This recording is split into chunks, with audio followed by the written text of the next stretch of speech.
The talons of the lightning claw close again. The slam of a bear trap. Sangunius is already gone, soaring vertically like a launching missile, high into the air above his brother.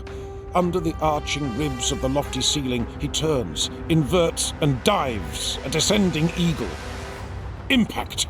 And Carmine strikes the raised shoulder plating that houses the suit's reactor. Sparks gout, more than sparks, superheated specks of armor plate and hammer scale. There is a raw metal gouge left in the hunched backplate of the serpent scales. The mace head rips the air. Sangunius is beneath it, rolling into an unloaded extension that carries him away parallel to the deck, less than 2 meters up. He banks around a column and sweeps back into strike range at an oblique angle, climbing slightly to eye level, then diving at the last to deliver a passing strike into Lupercal's left thigh. He loops hard behind his brother's back and lands a second blow to the reactor plating, driving in Carmine two-handed. The talon clashes at him. He evades, but does not pull back. They are face to face again for a millisecond. Enough time for Carmine to slash the gorget and crackling face shielding. The mace descends. It strikes not brother but floor, crazing the deck like a bullet hole in a mirror, cracks spidering out from the molten point of impact.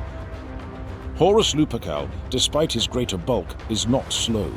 His every step, movement, swing and strike is bullet fast, the lethal blink of a lasbolt. Faster than any Astartesian reaction, faster than any Custodes reflex, faster than any Primarch. Except one. Sangunius is making him seem ponderous, heavy and cumbersome. Sangunius is so fleet, he is a golden ray of light, a darting glimmer.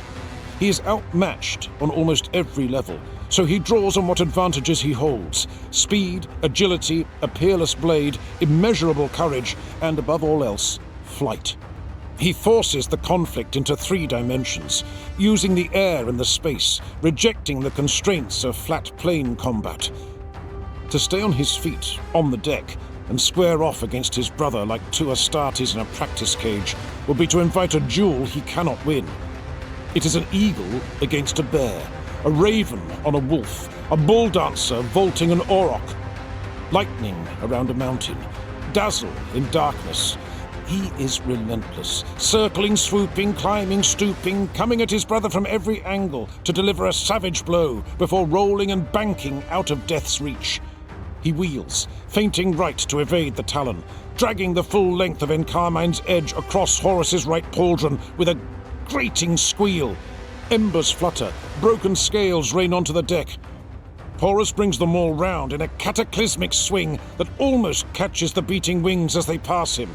Sangunius darts away, then swoops back, suspending like a hummingbird for long enough to gouge his blade into Horus's waist, then veers away as the maul comes at him.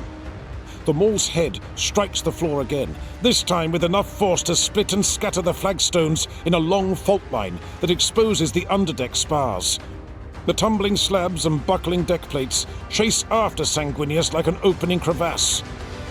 Sangunius loops and lands, square and true on his feet, just beyond the end of the long fracture in the floor. He looks back at his brother along the line of broken, displaced and jumbled flagstones 20 meters away. He turns his left side towards Horus. He raises the blade in Carmine in a proffer above his right shoulder. He extends his left hand, ready. He meets Horus's gaze unblinking. You lack, brother.